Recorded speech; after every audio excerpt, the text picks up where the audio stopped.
Hola mis pollitos, esta es la continuación de mis creepypastas, espero las disfruten y déjenme su opinión. En marzo de 1996, casi 2 semanas tras el lanzamiento de Pokémon Rojo y Pokémon Verde 1.0, se registraron 104 muertes entre niños de 10 a 15 años. Todas esas muertes fueron suicidios. La mayoría de los niños saltaron desde áticos de edificios, o se colgaron. No obstante, hubo casos estremecedores de víctimas que empezaron a cortarse sus extremidades, otras que saltaron a las vías del tren en marcha, incluso hubo quienes forzaron su brazo por la garganta, ahogándose así con su propio puño. Se cuentan con los dedos de una mano los casos de niños que pudieron salvarse. Estos mostraban comportamientos variopintos. A todos se les tenía que atar de brazos y pies para evitar que comenzasen a arrancarse los ojos de sus cuencas o desgarrarse la carne. Y todos gritaban mensajes en un extraño idioma irreconocible. Dado que todos los casos de suicidio fueron de niños que recientemente adquirieron sus ediciones de Pokémon, decidieron probar suerte poniéndoles una Game Boy ante sus narices. Al verla, se calmaban. Pero cuando la encendieron, los niños empezaron a chillar histéricamente y a morderse la lengua al escuchar el tema del inicio. No se pudo hacer nada. Los pocos supervivientes murieron por tragar demasiada sangre. Las autoridades confirmaron la sospecha de que los cartuchos de Pokémon fueron la causa inicial de tales comportamientos. Pero, ¿y los otros miles de niños que compraron el juego? Afortunadamente, misteriosamente, tras esas primeras semanas no hubo más casos. La historia de la leyenda es en esencia como sigue. El detective Nagaraki Sataoba, al cargo del caso junto a su grupo, recogió todos los cartuchos de los fallecidos y los guardó como pruebas. Lo primero que hizo fue interrogar al creador de la franquicia, Satoshi Tajiri. Os aseguro que yo no me he involucrado en la programación del juego, respondió Tajiri, sorprendido por la información que le proporcionó Sataoba. Sí he puesto un elemento secreto, pero no tiene nada que ver. Sígame. Los detectives conocieron allí a Takenori Ota, un programador principal. Este les aseguró que era imposible que un juego pudiera ser causante de tantas muertes, y que probablemente se tratase de un caso de histeria colectiva. Lo que sí escuchó era un rumor que hablaba de un caso de unos niños que cayeron enfermos al escuchar la música de Pueblo La Banda, pero que no era más que un rumor. Los detectives decidieron probar los juegos. Entonces continuaron la partida que los niños dejaron, en todos los casos con un Pokémon en el inventario y unos 15 minutos de partida aproximadamente.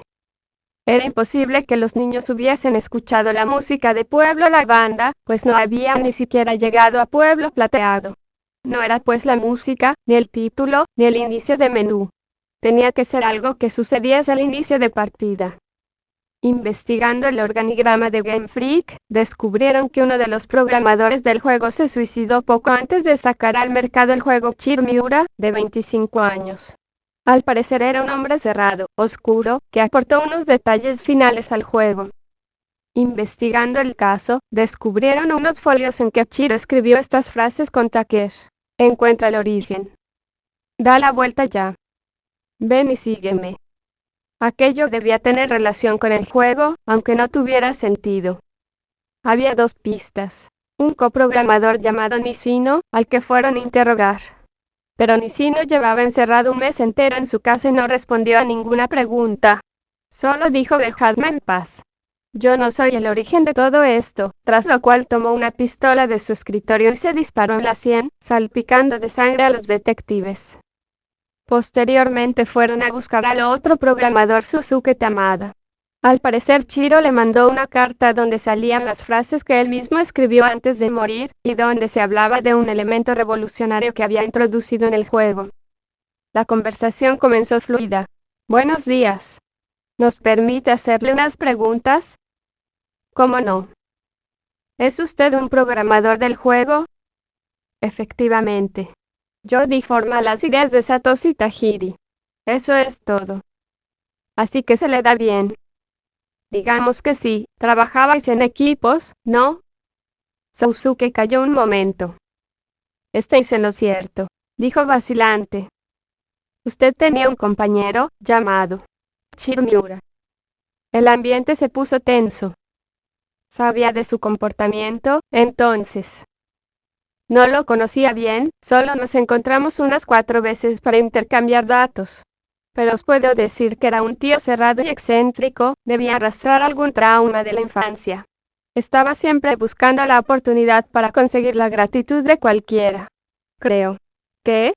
¿Qué cree? Sousuke se tomó un rato. Creo que era un hombre muy débil. Tenía ideas grandes, pero ya sabéis, jeje. ¿A qué vienen esas risas? No era nadie especial. No se puede cambiar el mundo solo con una idea. Has de ser alguien para recibir reconocimiento. Y creo que él era consciente de ello.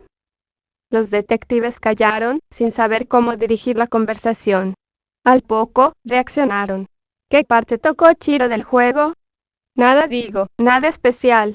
Unos pocos detalles iniciales casi irrelevantes. Sousuke parecía que iba a decir algo más, pero se lo callaba. Escondía algo. ¿Qué más, señor Tamada? Usted sabe lo de las muertes de los niños, ¿no? Ichiro estaba metido en el ajo, ¿no? Escribió parte del discurso del profesor Oak. Ya está. Más cosas. No se lo calle. Usted trabajó con él. Seguro que es responsable de las muertes. No podéis demostrarlo. ¿Qué cojones le hizo Chiro al juego? Responda. Hizo lo que le dije que hiciera. Silencio absoluto. ¿Cómo? ¿Queréis saber de qué va esto? Mirad. Chiro era una mente brillante, pero era un inútil programando, y era un maldito payaso. Hacía lo que fuera para no pasar desapercibido. Si estaba en el proyecto era por su brillante idea. Y porque daba pena, claro. Le decías haz esto y lo hacía. Ni se lo pensaba. ¿Cómo no iba a aprovecharme de un pelele como Chiro? Las ideas son mías. Él las impuso en el juego. Con su filosofía y mi influencia, conseguiríamos revelar un secreto que el mundo necesita descubrir. Sousuke se acercó a la ventana. Los detectives sacaron sus armas. Aléjate de la ventana. ¿Que no nos oyes? Aléjate. Último aviso. Al comenzar el juego, camináis hacia el norte del pueblo Paleta, y cuando tocáis la hierba, viene acá a deciros que es muy peligroso, ¿no? Bien, nosotros lo cambiamos. Imaginad que os aventuráis solos. ¿Qué quieres decir? Íbamos a colocar este cambio a todos los cartuchos, pero un error de encargo solo nos permitió poner el cambio en la primera tirada de juegos. Exactamente 151. Pero solo han muerto 104 niños, eso es lo que me extraña, quizá han caminado y no se lo han encontrado aún. Apártate de la ventana. No nos hagas disparar. ¿Dispararme? Ja. Sois aún más idiotas que Chiro. Él se dio cuenta de lo que lió, y que podría iniciar una cadena de caos, dado que el mundo no parece preparado para esta revolución, y mirad, se ha disparado. ¿Queréis saber qué puso Chiro en el juego? Iniciad nueva partida. Descubridlo por vosotros. Probad suerte, y quizá descubrís el secreto. En un momento de flaqueza, Sousuke reaccionó y desarmó a uno de los detectives. Le cogió su pistola. Los detectives estaban atónitos por lo que Sousuke les contó. Sonó un disparo. Y otro. Y otro. Hasta 15 disparos. Parecía increíble, pero los detectives no se movieron, encontrándose con la muerte. Lo que Sousuke no sabía es que Satao aún estaba vivo, y llevaba un micrófono oculto en su camisa. Todo quedó grabado. Tras los disparos se podía escuchar. Un último disparo sonó. Los refuerzos entraron en el piso y presenciaron una situación dantesca: 4 hombres muertos y uno en estado grave. Sataoba se recuperó, y decidió cerrar el caso, pues no recordaba el secreto. Año 2001, 15 de marzo. Sataoba llevaba ya 5 meses retirado. El trabajo pudo con él. Justo ese día se celebraba con gran atención mediática el 5 aniversario de Pokémon y el gran éxito comercial que supuso. Sataoba volvió a recordar las famosas 104 muertes de las que ya nadie parecía acordarse. Se acordó de sus compañeros muertos. De Nishino, que se mató ante él. De Chiro y sus mensajes póstumos. Incluso de Tamada, el cerebro de tal brutalidad, muerto por suicidio. Es hora de que resuelva este caso yo mismo, se dijo. Estaba retirado, pero aún tenía acceso a los archivos de la policía. Retiró las cartas que una mujer dio a la autoridad al enterarse del caso. ¿Sería la madre de Chiro o la de Sousuke? Aunque eso no importaba. Cerró el archivo. A su lado, vio otro que decía prueba 2104A. Lo abrió. Era uno de los cartuchos de Pokémon rojo de la tirada maldita. Había 150 más, ya dispersos. Y uno de ellos estaba delante de él. Su corazón iba a mil. Retiró una de las Game Boy que se usaron en los experimentos con los niños hace ya 5 años. Encendió la Game Boy. La música de Pokémon rojo estaba sonada. Se puso los cascos. Estaba temblando. Empezó una partida nueva, se puso nombre e inició su aventura. Habló con su madre, y se dirigió a la ruta norte. Por sus cascos se escuchaba un murmullo. A cada paso que daba, se acercaba más a la hierba. Y con ello, se acercaba más a que el profesor Oak lo detuviese. ¿O no? Quizás encontraría con lo que Chiro puso en el juego. Dio un paso. Oak no vino. Sataobe estaba paralizado. La pantalla se desvaneció a negro. No se podía creer lo que veía. Un Mew salvaje había aparecido. Sataobe estaba exactamente en la misma situación que los 104 niños experimentaron. El Mew salvaje habló. Soy el origen de todo lo existente. Todo lo que ves alrededor de tu mundo es producto de mi creación. Sataobe empezó a apuntar lo que dijo. Hasta que no pudo más.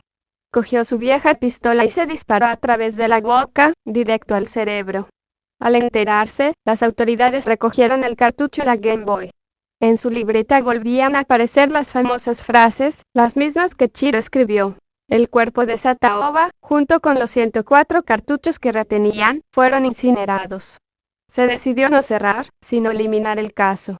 No se podían tolerar más muertes. Al año siguiente, los eventos Pokémon celebrados por todo el mundo distribuyeron a Mew por cable link a todos los jugadores que lo deseaban. Tajiri aún se hace loco y nunca ha alegado que haya relación entre Mew y los suicidios. Pero su secreto salió a la luz. Mi plan era incluir a Mew como Pokémon especial, solo conseguirle por eventos Pokémon.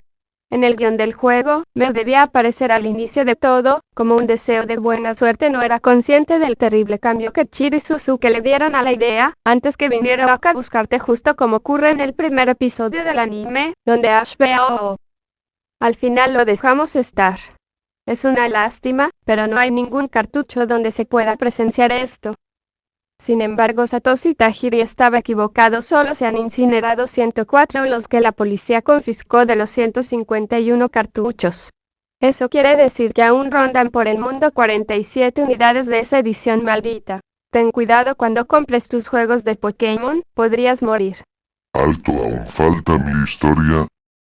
Todo empezó en Tilbury, una pequeña localidad de la campiña inglesa, situada a unos 40 minutos de Oxford. Hacía muchos años, en aquella localidad había vivido una chica guapísima llamada Marianne Southern. Su dorada melena rubia, su cuerpo escultural y un rostro de facciones perfectas la convertían siempre en el centro de atención, y con una sola mirada de sus preciosos ojos azules todos los chicos del pueblo caían rendidos a sus pies. Pese a su belleza, Marianne no era un ángel. Su soberbia y su arrogancia no tenían límites, y pensaba que por ser tan hermosa era superior al resto del mundo. Esto hizo que con el tiempo la envidia que sentían las chicas del pueblo por ella se convirtiera en un odio profundo. A Marianne le gustaba meterse especialmente con una chica jorobada de nombre Elizabeth, que tuvo que aguantar sus insultos constantes durante muchos años. Un día, Marianne se superó a sí misma y humilló a Elizabeth delante de Robert, el chico a quien Elizabeth amaba. 3 días más tarde, Elizabeth fue colérica de buscar a Marianne, y cuando la encontró le arrojó aceite hirviendo a la cara en venganza. Marianne logró sobrevivir al ataque, pero pagó un precio muy alto. Su cara angelical había quedado brutalmente desfigurada, tenía quemaduras en el pecho y el cuello, y había perdido parte de su reluciente melena. Cuentan que la primera vez que Marianne vio su nuevo aspecto se pasó toda la noche gritando, y que sus alaridos desgarradores resonaron por todo Tilbury. Tras lo sucedido, Marianne no volvió a ser la misma. Pasaba los días enteros encerrada en su casa, sin permitir visitas. Tapó todos sus espejos con viejas sábanas para evitar verse reflejada en ellos, y se pasaba largas horas peinándose el poco pelo que le quedaba, mientras, se repetía una y otra vez que ella era la chica más guapa del pueblo. Con el tiempo Marian fue enloqueciendo y un día, incapaz de soportarlo más, destapó uno de sus espejos y al verse reflejada en él lo rompió en pedazos y usó uno de los cachos de cristal para cortarse las venas.